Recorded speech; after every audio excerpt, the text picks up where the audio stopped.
I was 3/4 through mowing her front lawn when Heidi walked out carrying an ice-cold bottle of water and a plate of homemade cookies, then stopped right in front of me and said the words that would completely turn my world upside down. "For the next 4 months, would you consider dating someone who's 52? I'm asking for a friend." I killed the engine so fast you'd think the mower had burst into flames. Standing there in my grass-stained tank top, sweat dripping down my face. Before we jump back in, tell us where you're tuning in from, and if this story touches you, make sure you're subscribed, because tomorrow I've saved something extra special for you. I stared at this woman who had just casually dropped what felt like a verbal bomb in the middle of suburban Willowbrook on a perfectly ordinary Tuesday afternoon. Heidi Carmichael was wearing a flowing emerald green sundress that made her auburn hair look like it was catching fire in the late afternoon sunlight. Her sandals were leather and looked expensive, the kind that probably cost more than I made in a week doing yard work. She had this mischievous smile playing at the corners of her mouth, like she knew exactly what kind of chaos she'd just unleashed in my 24-year-old brain. "Sorry, what?"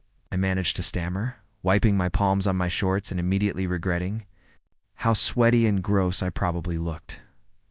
She set the water and cookies down on the small, wrought-iron table next to her porch steps, never breaking eye contact.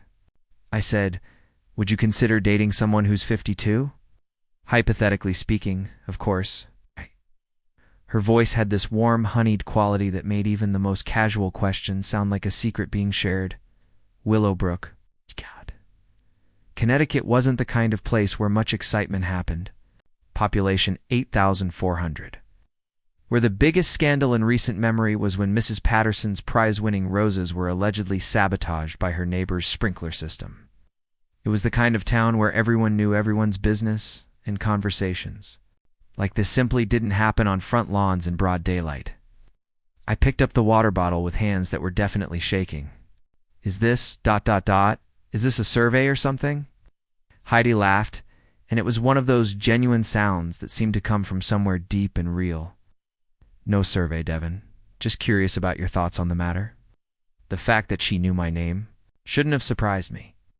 I'd been mowing lawns in this neighborhood for 2 summers now, ever since I'd graduated from community college with an associate degree in business that hadn't exactly opened any doors. But hearing her say it with that slight emphasis on the second syllable made something flutter in my chest that had nothing to do with the Connecticut humidity. "Well," I said, taking a long drink of water and buying myself time to think, "I guess it would depend on the person. Age is just a number, right?" Words came out sounding way more confident than I felt. "Interesting answer." She picked up one of the cookies from the plate. They looked like chocolate chip with something else mixed in, maybe walnuts or pecans. And what if this hypothetical 52-year-old had been married for 15 years, recently divorced, and was maybe feeling a little uncertain about whether she still had anything to offer someone younger?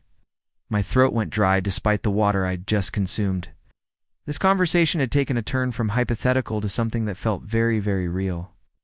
"I think," I said carefully, "that anyone who bakes cookies this good probably has a lot to offer." She raised an eyebrow. "You haven't even tried them yet." "The smell alone is enough evidence." That earned me another laugh, softer this time. "You're sweet, Devin, and diplomatic." Heidi Carmichael had moved into the pale yellow Victorian house on Maple Street about 6 months ago. I'd seen her around.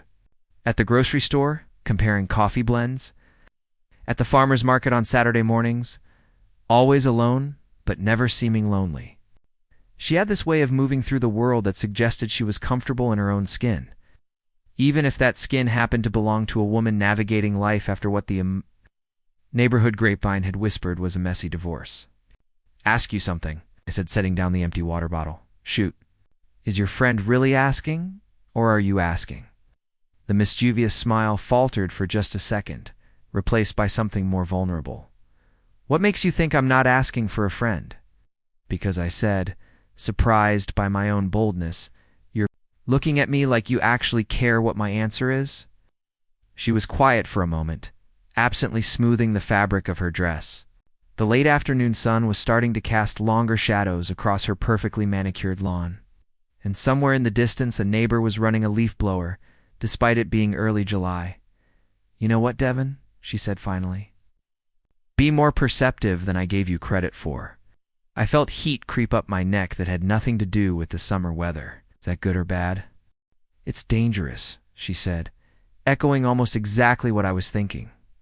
Very dangerous. Before I could ask what she meant by that, she stood up and smoothed her dress again.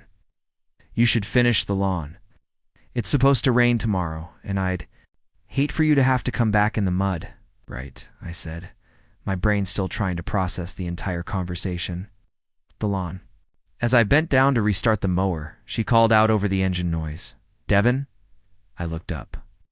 The cookies are oatmeal raisin with brown butter and sea salt. My grandmother's recipe. She paused. Take some home with you when you're done. Watched her disappear through her front door, leaving me standing there with a lawnmower, a plate of cookies, and about 1,000 questions I didn't have answers to.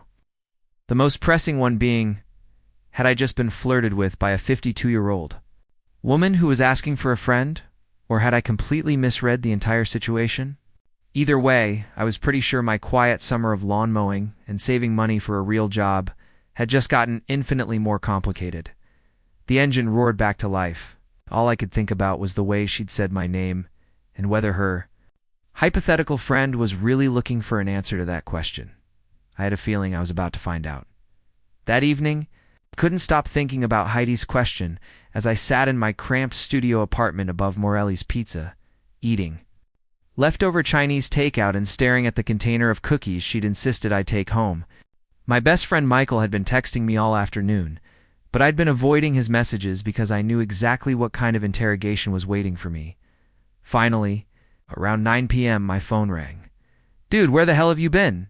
Michael's voice came through loud and clear, along with the background noise of whatever sports bar he was calling from.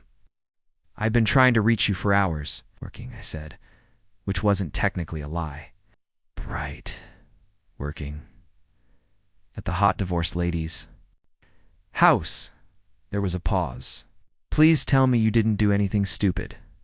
Michael Rodriguez had been my best friend since we were 12 and got detention together for setting off stink bombs in the school cafeteria.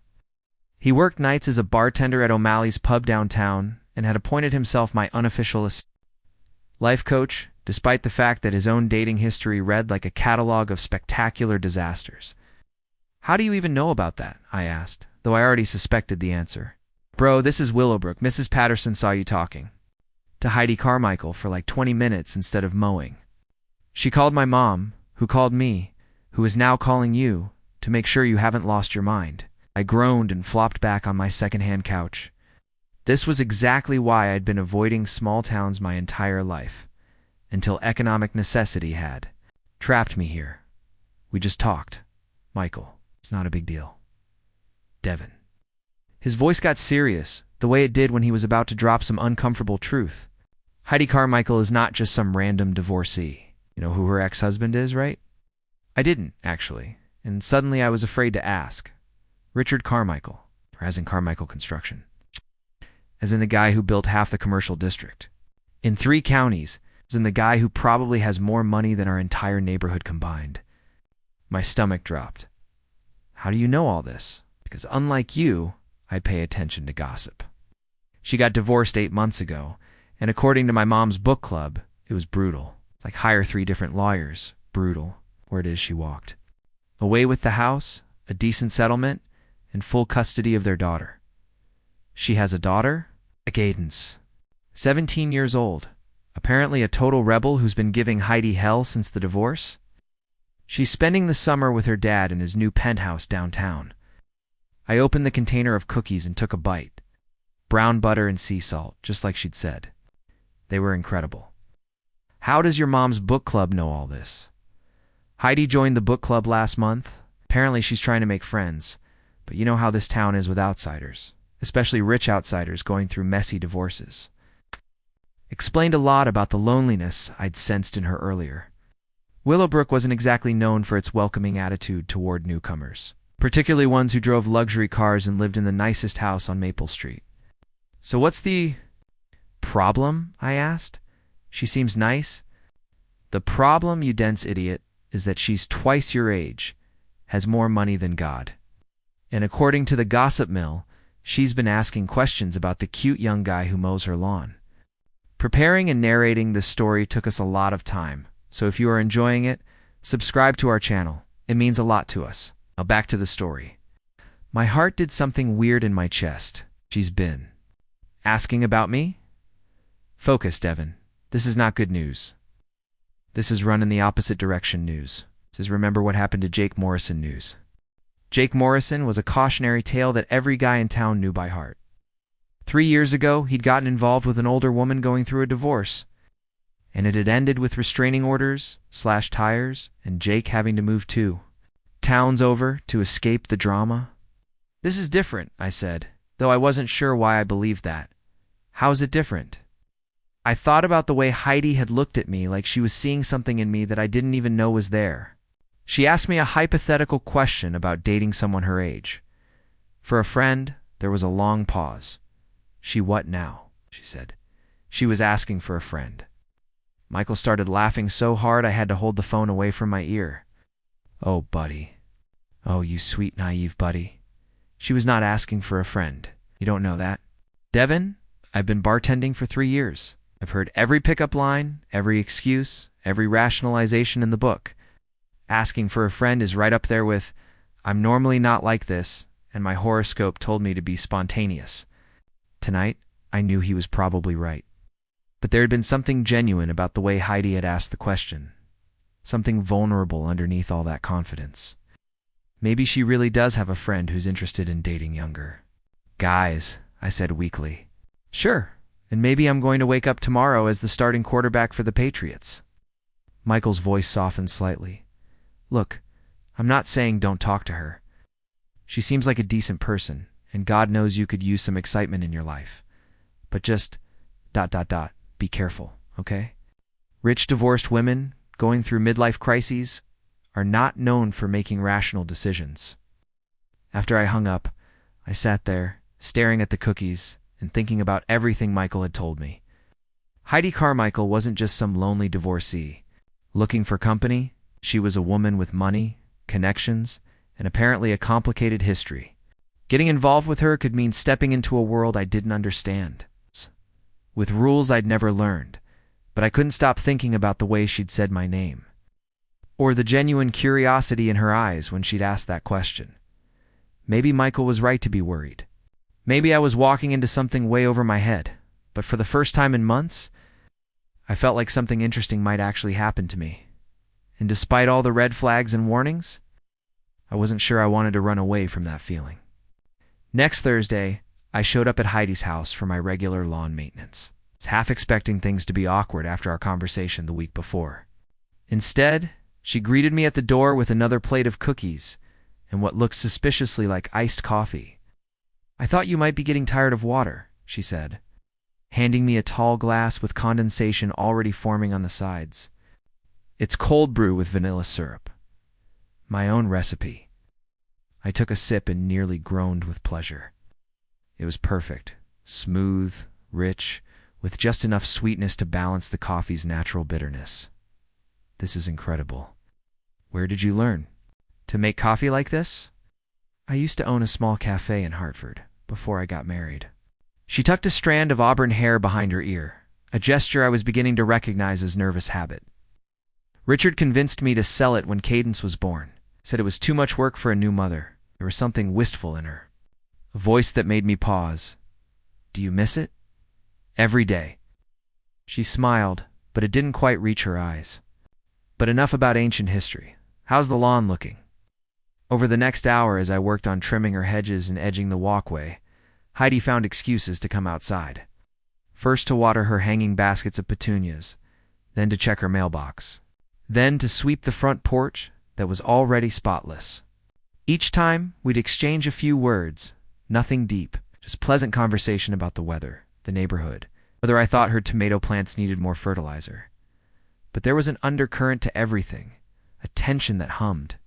Just beneath the surface of our polite small talk, I caught her watching me work, and when our eyes met, she didn't look away immediately like most people would. Instead, she held my gaze for just a beat too long, that same mischievous smile, playing at her lips.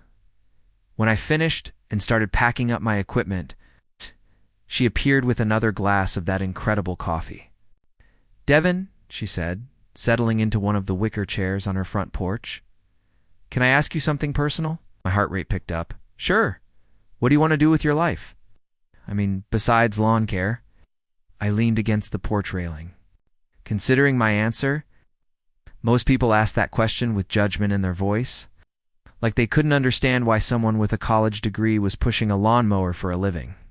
But Heidi seemed genuinely curious. "I want to write," I said finally. "Maybe start my own business someday. The lawn care thing is just temporary until I figure out what that business should be." "What kind of writing?" "Stories mostly. Maybe screenplays." "I've got about 50 half-finished projects on my laptop that will probably never see the light of day." She leaned forward, elbows on her knees. Why not? "Because they're probably terrible," I said with a laugh. "Because I have this bad habit of starting things and not finishing them." "Or maybe," she said softly, "you're just scared of what might happen if they're actually good." The observation hit closer to home than I wanted to admit. "What about you? Do you ever think about opening another cafe? Every morning when I make my coffee." She was quiet for a moment, watching a neighbor walk their dog down the street. "But starting over at my age feels ... complicated." "Age is just a number, right?" I said, throwing her own hypothetical question back at her with a grin.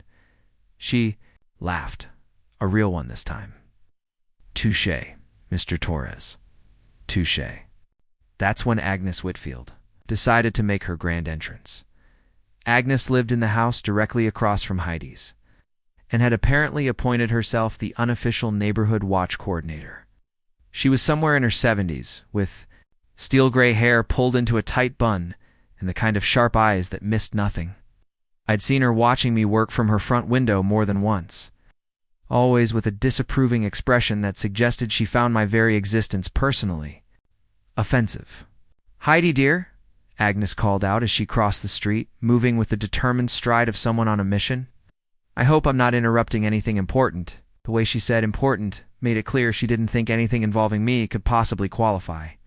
"Not at all, Agnes," Heidi replied smoothly, though I noticed her posture had stiffened slightly. Devin was just finishing up ... double quotes. Agnes looked me up and down like she was evaluating livestock. "How nice." "You know, dear, I was talking to Martha. Chen at book club yesterday, different Chen family, no relation to anyone we know, and she mentioned that her nephew Jonathan does landscaping. It's very professional, very established. I could get you his number if you're looking for someone. More ... permanent." The implication was crystal clear. Agnes thought I was too young, too unprofessional, or both. "That's very thoughtful," Heidi said, her voice carefully neutral. "But I'm quite satisfied with Devin's work. He's very thorough." Agnes's eyes narrowed slightly. "I'm sure he is. It's just that some of the neighbors have been ... commenting about how much time you spend chatting instead of working." I felt heat rise in my cheeks, but before I could respond, Heidi stood up from her chair. "Agnes," she said, and her voice had taken on a tone I hadn't heard before. Polite, but with an underlying steel that suggested you really didn't want to push her further. "I appreciate your concern, but I'm perfectly capable of managing my own yard maintenance." In my own conversations, Agnes looked like she'd bitten into something sour. "Of course, dear. I was just trying to be helpful. You know how people talk in a small town," as Heidi said with a smile that didn't reach her eyes. I'm beginning to understand exactly how people talk in small towns. After Agnes retreated to her house, probably to call every gossip on her phone tree, Heidi turned to me with an apologetic expression. "I'm sorry about that. Agnes means well, but she has very specific ideas about how things should be done." "It's fine," I said, though it really wasn't. The encounter had reminded me of exactly how visible this, whatever this was, had become. "She's probably right, though. I should focus more on the actual work." "Should you?" Heidi asked, stepping closer. Because I was rather enjoying our conversations. The way she said it, combined with that look in her eyes, made my pulse quicken. "Were you?" "Very much." She paused, seeming to consider her next words carefully. In fact, I was wondering if you might be interested in some additional work. I'm thinking about redoing the back garden, and I could use someone with your ... attention to detail.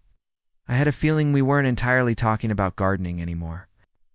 Be happy to take a look, I said. Wonderful. How about Saturday afternoon around 2? It's a date, I said, then immediately realized what I'd said and felt my face burn. I mean, it's an appointment, work appointment. Heidi's smile was absolutely radiant. Of course it is, Devin. A work appointment. Hey. But the way she said it suggested she knew exactly what kind of work we'd really be doing. And for the first time since this whole thing started, I was pretty sure I knew too. Saturday afternoon arrived with the kind of perfect summer weather that made Connecticut feel like a postcard. I showed up at Heidi's house at exactly 2 o'clock, wearing my cleanest work clothes and carrying a notebook to make the back garden. Consultation looked legitimate, even though we both knew this was about something entirely different. Heidi answered the door in a flowing white sundress that made her look like she'd stepped out of a magazine. Her hair was loose around her shoulders, and she wasn't wearing the oversized sunglasses she usually hid behind. For the first time, I could really see her eyes. They were green with little flecks of gold, and they were looking at me with an intensity that made my stomach flip. Right on time, she said, stepping aside to let me in. I like that in a person. Punctuality is one of my few virtues, I said, trying to match her playful tone. I doubt that's true. She led me through her house toward the back door, and I couldn't help but notice how different the interior looked in the afternoon light. The morning I'd helped her move boxes, everything had seemed elegant but impersonal. Now, with sunlight streaming through the windows, I could see the little touches that made it feel like home. Fresh flowers on the kitchen counter, books scattered on the coffee table, a half-finished crossword puzzle on the dining room table. Coffee? She asked as we passed through the kitchen. I made a fresh pot. Always, I said, and she poured 2 mugs from what looked like an expensive espresso machine. The back garden was larger than I'd expected, with a wooden deck that overlooked about half an acre of mostly lawn dotted with mature oak trees. It was beautiful. But I could see what she meant about wanting to redesign it. Everything felt a little too manicured, like it had been designed by someone who cared more about property values than personality. So, I said, pulling out my notebook and trying to look professional, what did you have in mind, honestly? Heidi sat down on the deck steps and patted the space beside her. I have no idea. Richard hired a landscaping company to design this. When we first bought the house, and I never really had any input. It's beautiful, but it doesn't feel like me. I sat down next to her, close enough that I could smell her perfume, something light and floral that made me think of spring mornings. What would feel like you? She was quiet for a moment, staring out at the perfectly straight hedgerow that bordered the property. You know, I used to have this tiny apartment in Hartford when I was in my 20s. The only outdoor space was this ridiculous fire escape that probably violated every safety code in the book. But I filled it with plants, herbs, vegetables, flowers, whatever I could fit. It was chaotic and overgrown and completely impractical. It sounds perfect, I said. She smiled, but there was sadness in it. Richard hated that apartment, said it was beneath me, that I deserved better. And he was right. I suppose this house is objectively better in every way, but sometimes I miss that fire escape garden. Why don't you recreate it here? You've got plenty of space, because Agnes Whitfield would have a stroke if I planted. Anything that wasn't in the neighborhood style guide, she said with a laugh. And because I'm 52 years old. Devin, maybe it's too late to start being the kind of person who has chaotic gardens. That's the second time you've mentioned your age like it's some kind of deadline, I said. Who told you there was an expiration date on being yourself? She turned to look at me, and something shifted in her expression. You really are perceptive. Aren't you? My mom always said I asked too many questions. Tell me about her. So I did. I told her about my mom working 2 jobs to put me through community college, about how she'd always believed I was destined for something bigger than Willowbrook, even when I wasn't sure I believed it myself. I told her about the way she died, suddenly of a heart attack 6 months after my graduation, and how losing her had made me feel like I was drifting without an anchor. She sounds like an amazing woman, Heidi said softly. She was. She would have liked you, I think. She always had a soft spot for people who were trying to figure out who they wanted to be. Is that what you think I'm doing? Isn't it? Heidi was quiet for a long moment, running her finger around the rim of her coffee mug. Can I tell you something I've never told anyone else? My heart started beating faster. Of course. The day my divorce was finalized, I drove to Hartford and parked outside that old apartment building. I sat there for 2 hours, just staring up at the fire escape where I used to have my garden. And I realized that somewhere along the way, I'd become someone I didn't recognize. She stood up and walked to the edge of the deck, leaning against the railing. For 20 years, I made every decision based on what Richard wanted, what Cadence needed, what other people expected. I convinced myself I was being mature and responsible. But really I was just ... disappearing. I joined her at the railing. You're not disappearing now, no, she said, turning to face me. For the first time in years, I feel like I'm actually here. Present. Alive. The way she said it, the way she was looking at me, made something electric pass between us. We were standing close enough that I could have reached out and touched. Her face could have closed the distance between us entirely. Heidi, I said, and my voice came out rougher than I intended. I know, she said quietly. I know this is complicated. I know people will talk, and I know you're young enough to be. She stopped herself. To be what? To have better options than a divorced woman with baggage and a rebellious teenage daughter? What if I don't want other options? The question hung in the air between us. Heidi's eyes searched my face, and I could see her weighing something, making some kind of internal calculation. Devin, she said finally, I need to ask you something, and I need you to be completely honest. Okay, that day when I asked you about dating someone my age, did you know I wasn't really asking for a friend? I smiled. I had my suspicions, and I've been hoping you'd ask me directly ever since. Something changed in her expression then. Relief, maybe, or recognition. She stepped closer, close enough that I could count the freckles across the bridge of her nose. In that case, she said, her voice barely above a whisper, would you consider dating someone who's 52? It's because I'm not asking for a friend. Any more, yes? I said without hesitation. Absolutely yes. Then she kissed me. It was soft and tentative at first, like she was still half expecting me to pull away. But when I kissed her back, when I brought my hand up to cup her face, she melted into me with a sigh that sounded like relief and want and coming home all at once. When we finally broke apart, she rested her forehead against mine. This is going to be complicated, she whispered. I don't care, I said. People are going to talk. Let them. She smiled then, the first completely unguarded smile I'd seen from her. You might be trouble, Devin Torres. I'm counting on it. The kiss changed everything, and for the next week, I felt like I was walking around in a daze. Heidi and I had spent the rest of that Saturday afternoon talking and laughing on her deck, carefully avoiding another kiss but letting our hands brush when we reached for our coffee cups, letting our knees touch when we sat close together on the steps. When I finally left that evening, she'd walked me to my truck and said, I'd like to see you again.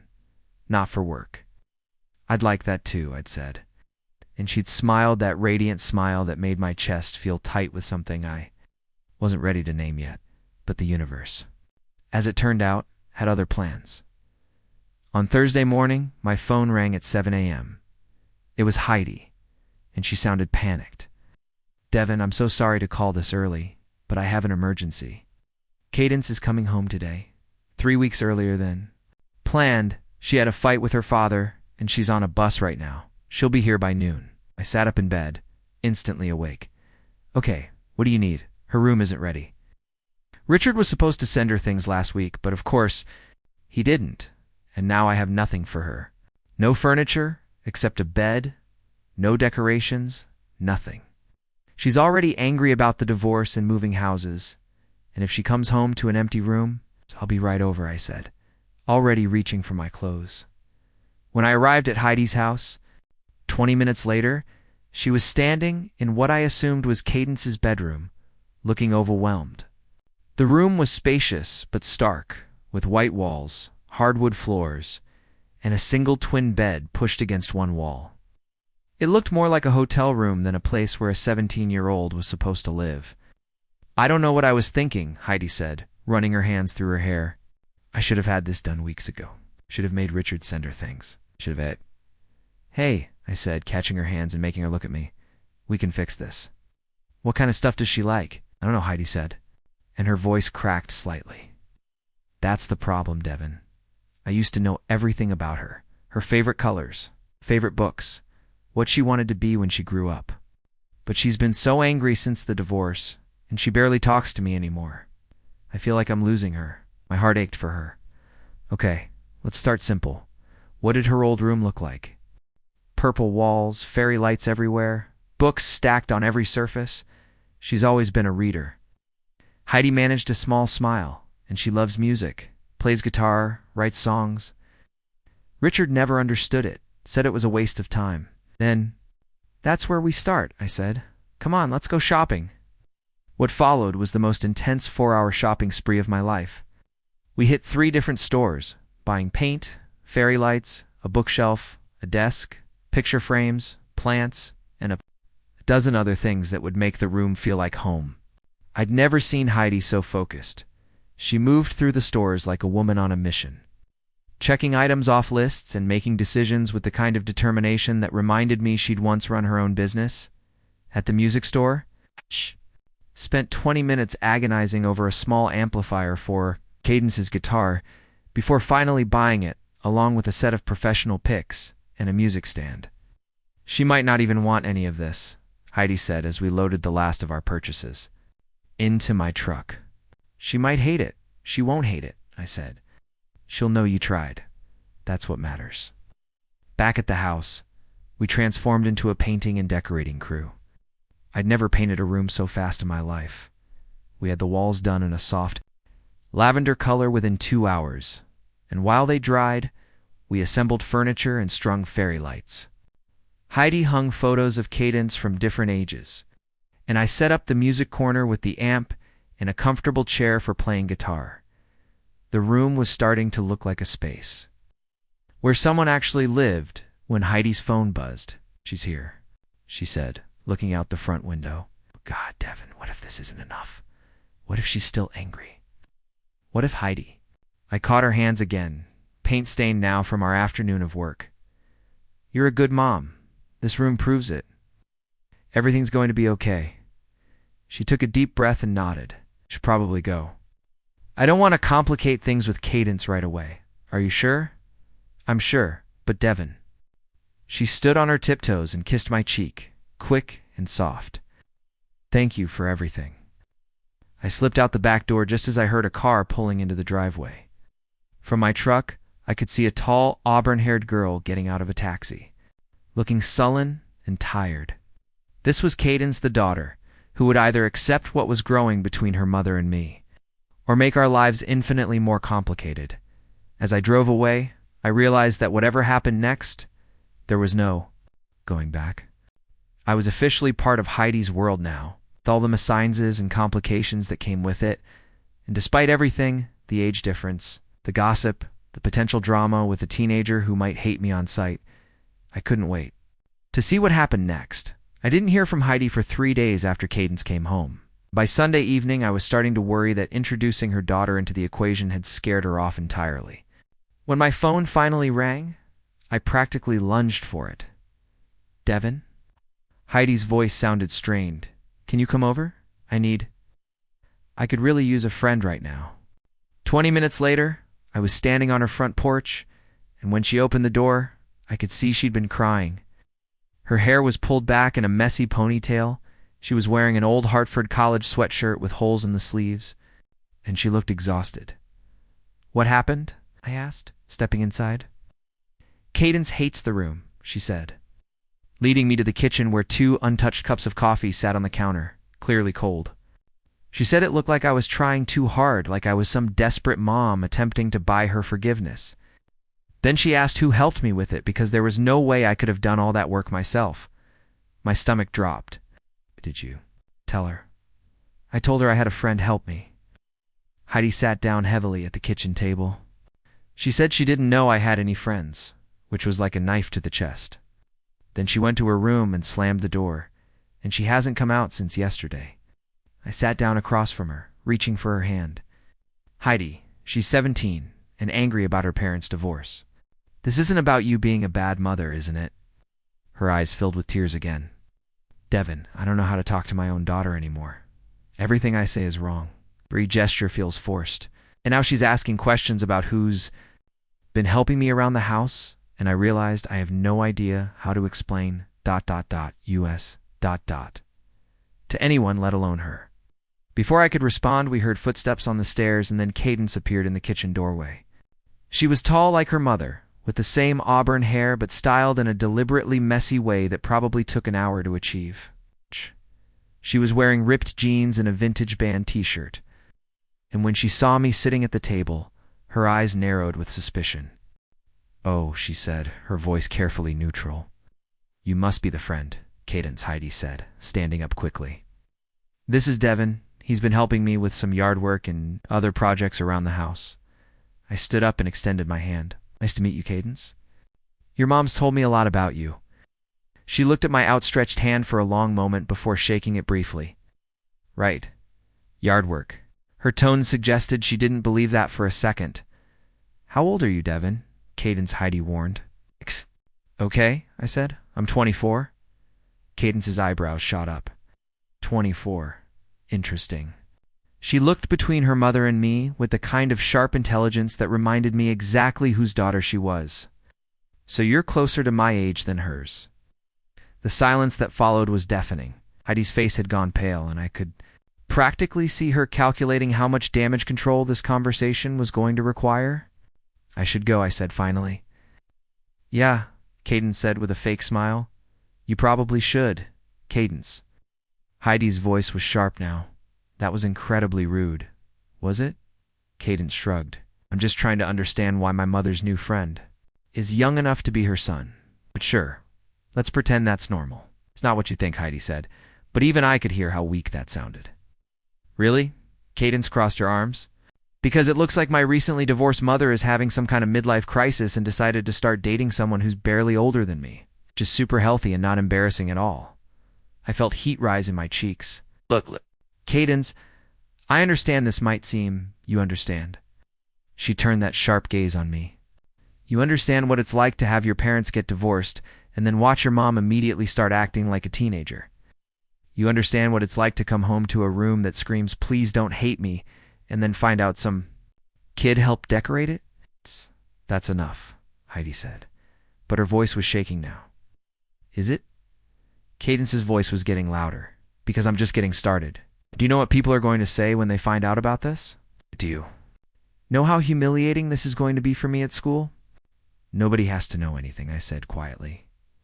Cadence laughed, but there was no humor in it. "This is Willowbrook, Devon. Everybody knows everything. Agnes Whitfield probably already has your social security number and a full background check. You wasn't wrong about that, and we all knew it.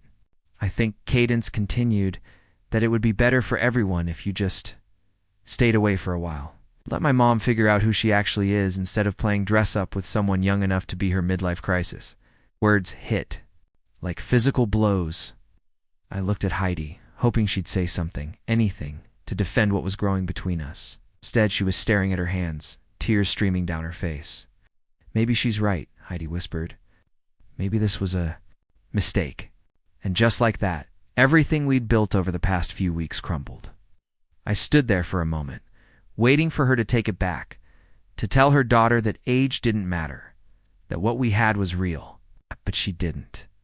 "If that's how you feel," I said finally, "then I guess there's nothing more to say." I walked to the door, half hoping Heidi would call after me. She didn't.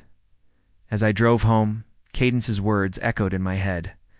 Midlife crisis. Mistake. Embarrassing. Maybe she was right. Maybe I'd been fooling myself into thinking this could work. But as angry and hurt as I was, I couldn't shake the memory of how Heidi had looked when she'd kissed me. Like she was finally coming alive after years of sleepwalking through her life. That couldn't have been fake, could it? 2 weeks passed without a word from Heidi, and I threw myself into work with the kind of desperate energy that worried even Michael. I took on every lawn I could find, working from sunrise to sunset. Anything to keep my mind off the way she'd looked when she said maybe this was a mistake. On a sweltering Thursday afternoon, I was edging Mrs. Patterson's walkway when a voice behind me made me jump. You know, for someone who's supposed to be heartbroken, you're doing an excellent job pretending to be fine. I turned around to find a woman about Heidi's age standing there. But where Heidi was all flowing dresses and soft edges, this woman was sharp angles and direct stares. She had short, dark hair streaked with silver and was wearing paint-splattered overalls that somehow looked fashionable on her. "I'm sorry, do I know you?" I asked, shutting off the edger. "Edith Morrison," she said, extending a hand that was covered in what looked like clay. "I'm a sculptor, and more importantly for your current situation, I'm Heidi's friend. It's the only real one she's made since moving here, if we're being honest." My heart rate picked up. "Is she okay?" "Define okay?" Edith crossed her arms. "She's alive. She's functioning. But she looks like someone stole her favorite song. And before you ask, yes, she told me about you.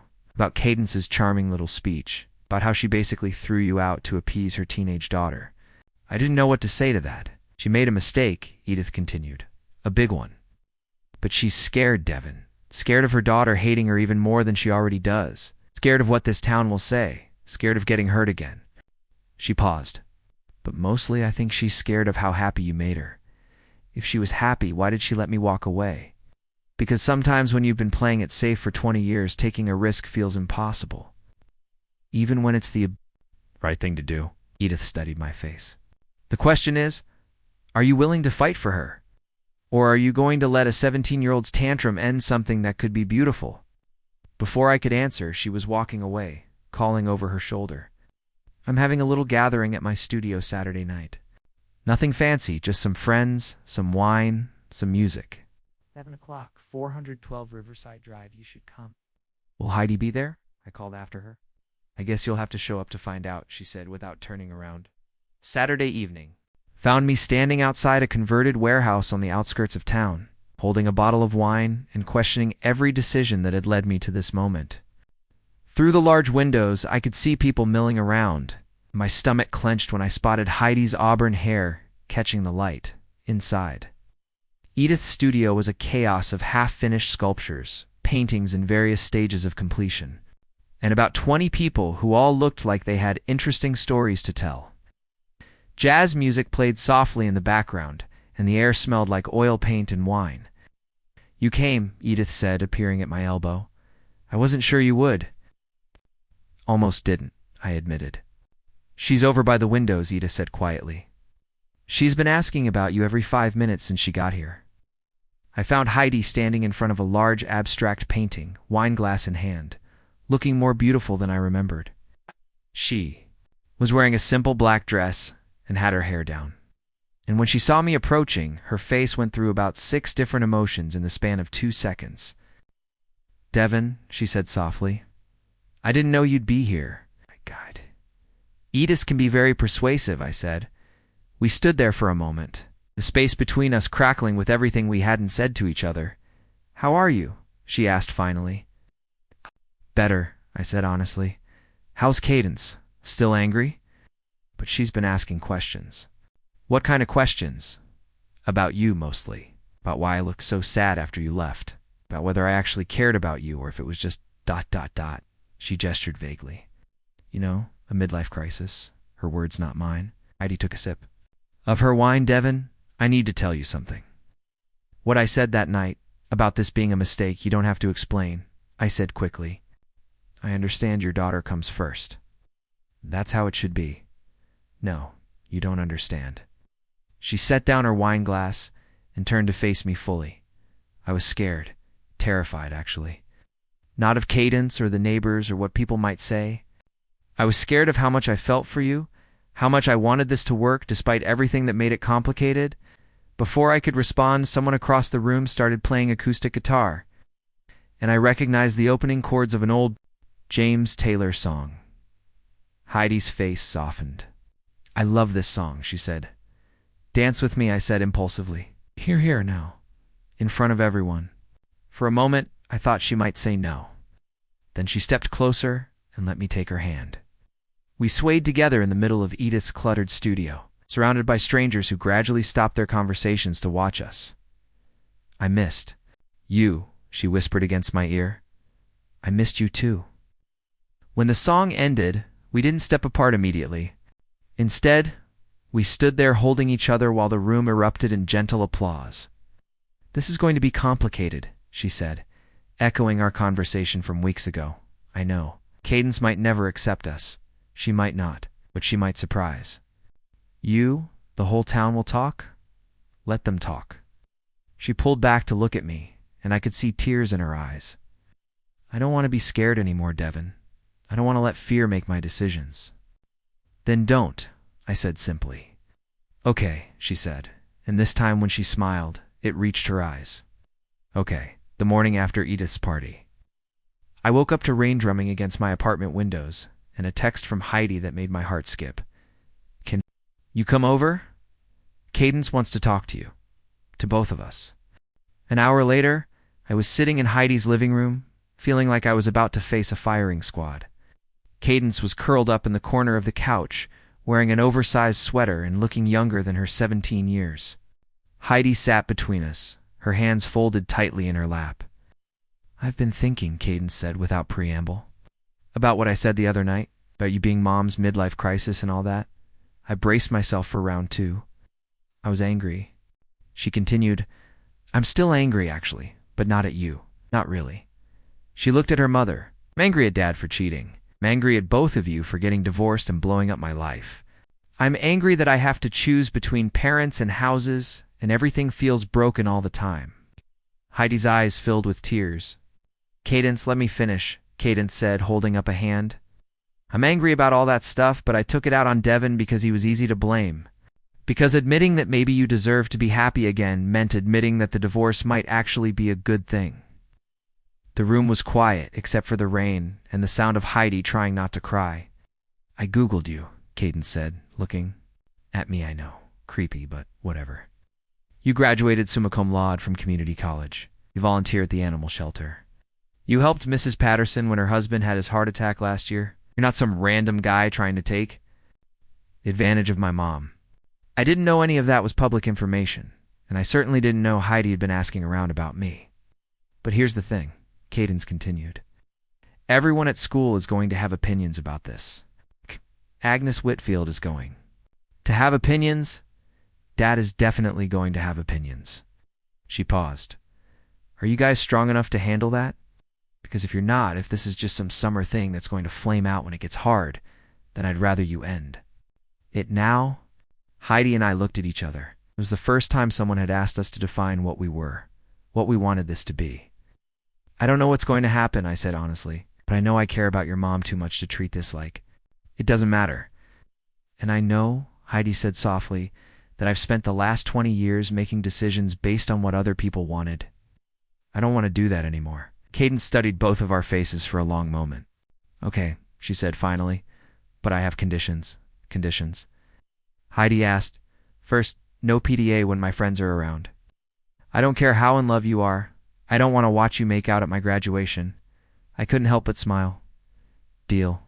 Second, Devin doesn't try to be my stepdad or give me life advice or any of that weird stuff. We can be friends, maybe, but I already have a dad, even if he's an idiot.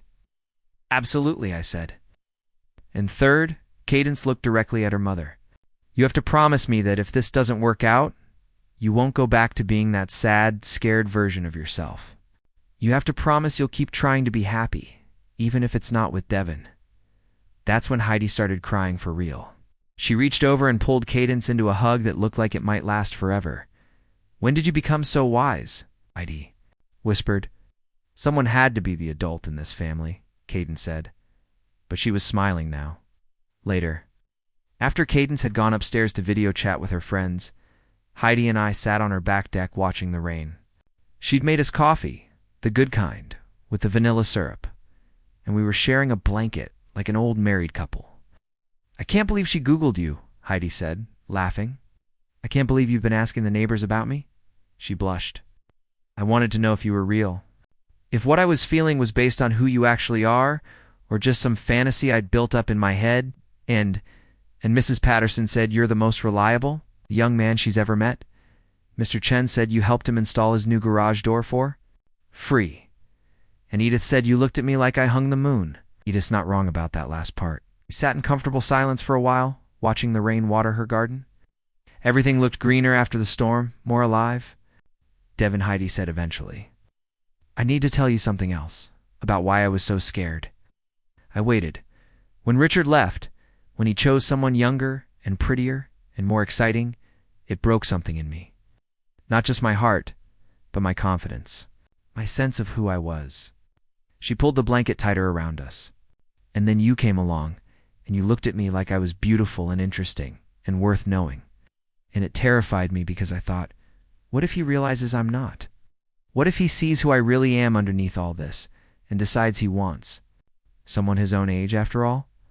I turned to face her fully. Did he look at me? She did. You are beautiful. You are interesting. You are absolutely worth knowing. And anyone who can't see that is an idiot. Even when I'm scared and make terrible decisions and push away the best thing that's happened to me in years, especially then, I said and kissed her softly, because that just makes you human. When we broke apart, she was smiling through her tears. I love you, she said quietly. It was the first time either of us had said it out loud, and it hung in the air between us, like a promise. I love you too, I said. And sitting there in the rain, with her daughter's blessing and our whole messy, complicated future stretching out ahead of us, it felt like the beginning of something real. August arrived with a heat wave that made everything shimmer, and with it came the news that would test everything Heidi and I had built together. She called me on a Tuesday morning, her voice tight with anxiety. Richard's getting remarried, she said without preamble. Next month, and he wants Cadence to be in the wedding. I was painting Mrs. Patterson's fence when she called, and I nearly dropped my brush. How does Cadence feel about that? She's devastated. She thought maybe her dad would come to his senses, that this whole thing with Crystal was just some phase. But a wedding makes it real, you know? That evening I found Cadence sitting on her back steps, guitar in her lap, playing. A melody that sounded like heartbreak set to music. When she saw me, she didn't stop playing, just kept her fingers moving across the strings. Mom told you about Dad, she said. Yeah, I sat down beside her on the steps. You okay? I wrote him a song, she said, still playing. It feels like when your hero turns out to be just another guy who breaks promises. Want to hear it? The song was beautiful and brutal and so honest it made my chest ache.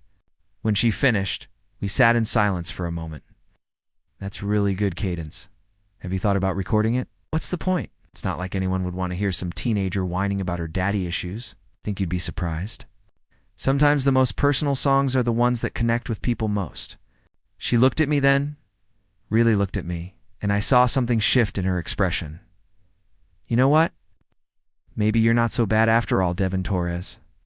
Inside, Heidi was pacing the kitchen like a caged animal. I don't know what to do, she said. Part of me wants to tell Richard exactly what I think of him putting Cadence through this. But another part of me thinks maybe this is good. Maybe it will help her let go of the fantasy that her parents are getting back together. What do you want to do? I asked. I want to protect her. But I also want to show her that it's possible. To build something new from the pieces of something broken, that's when I knew what I had to do. Heidi, I said, taking her hands in mine. I've been thinking about this for weeks, and I know the timing isn't perfect, but I don't think there's ever going to be a perfect time. Her eyes widened. Devin, what are you saying? I'm saying I want to build something with you. Not because your ex's band is moving on, not because we're proving a point to anyone, but because I can't imagine my life without you in it anymore. I reached into my pocket and pulled out the small velvet box I'd been carrying around for 3 days, waiting for the right moment. I'm not asking you to marry me, I said quickly as her face went pale. Not yet, but I'm asking if you'll wear this and know that I'm serious about us, about our future, about choosing each other every day, even when it's complicated. I opened the box to reveal a simple silver ring with a small emerald, her birthstone, which I'd learned from Cadence during one of our increasingly frequent conversations. It's a promise ring, I said. A promise that whatever happens with Richard's wedding or the neighbor's gossip or any of the other stuff we'll have to face, we'll face it together. Heidi stared at the ring for a long moment, tears streaming down her face. Yes, she whispered. Yes, Devin, to all of it. As I slipped the ring onto her finger, I could hear Cadence's guitar through the open window, and for the first time, the melody sounded hopeful. Word of Richard's engagement and our promise ring traveled through Willowbrook's gossip network faster than I thought possible. By Thursday, Agnes Whitfield was hosting what she called a coffee morning. But what everyone knew was an emergency council meeting about the situation on Maple Street. Michael called me at 6 a.m. Yes. Dude, you need to get down to O'Malley's. Now, I found him behind the bar, setting up for the day, but his usual easy smile was nowhere to be found. What's going on? I asked. Richard Carmichael was here last night, drunk as a skunk, telling anyone who'd listen that his ex-wife is having some kind of breakdown and dating a kid, young enough to be her son. Michael slammed a glass down harder than necessary, saying, "You're taking advantage of her vulnerability." My stomach dropped. What did you tell him? I told him to shut his mouth and get out of my bar before I called the cops. Michael looked at me seriously. But Devin, he's not just talking to drunks. At pubs. Word is he's been calling people Heidi's book club friends, Cadence's teachers. He's trying to make this into something ugly. That afternoon, Heidi called me crying. Devin, I got a call from the school. They want to meet about Cadence's home situation. Apparently someone told them I'm in an inappropriate relationship that might be affecting her well-being. Ow. We'll figure this out, I said. But even I could hear the uncertainty in my voice. The meeting at the school was a nightmare. Principal Matthews, a thin man with wire-rimmed glasses, sat across from us with a file folder and the kind of expression that suggested he'd already made up his mind. Mrs. Carmichael, he said, not even acknowledging my presence, we've received some concerning reports about your daughter's home environment. What kind of reports? Heidi asked, her voice steady, despite her white knuckles. Reports suggesting that you may be in a relationship with someone significantly younger, someone who spends considerable time around Cadence. We need to ensure that all our students are in safe, stable environments. That's when Cadence herself walked into the office. Sorry I'm late, she said, settling into the chair next to her mother. I was recording my song in the music room. You know the one I wrote about? Family and finding stability after chaos? Mr. Davis thinks it's good enough for the regional competition. Principal Matthews looked confused. Cadence, we're having a private meeting with your mother about my home situation, right? She looked directly at him. Well, since it's my home and my situation, I figured I should be here. For the next 10 minutes, Cadence spoke with the kind of poise that made me understand exactly where she'd gotten her intelligence. She talked about how Devin had helped her process her father's abandonment, how he'd encouraged her music when her father had dismissed it, how her mother was happier and more present than she'd been in years. The only person who's made my life unstable, she concluded, is my father, and he doesn't even live with us anymore. Principal Matthews closed his folder. Well, it seems like you have a very mature perspective on this situation, Cadence. She said firmly. And I also have something to say to whoever's been spreading rumors about my family. She stood up and looked directly out the office window, where I could see Agnes Whitfield pretending to read a bulletin board in the hallway. My mom deserves to be happy. Devin makes her happy. And if that bothers anyone, they can take it up with me. As we walked out of the school, Heidi squeezed my hand. I think we're going to be okay, she said. Better than okay, I replied, watching. Cadence stride ahead of us with her guitar case slung over her shoulder. We're going to be a family. 3 weeks later, Heidi and I were working together in her back garden, finally creating that chaotic, overgrown paradise she'd dreamed of. We'd spent the morning planting herbs and wildflowers in mismatched containers, and the space was starting to look like her old fire escape garden, beautiful in its imperfection. I was wrestling with a particularly stubborn tomato plant when I heard a car pull into the driveway. Through the fence, I could see an older woman getting out of a silver sedan, moving slowly but with purpose. Heidi, dear, the woman called out as she came around to the back gate. I hope you don't mind the intrusion.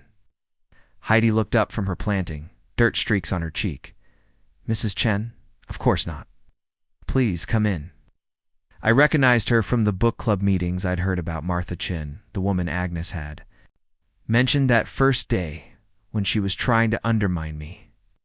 She was probably in her 70s, with kind eyes and gray hair pulled back in a neat bun.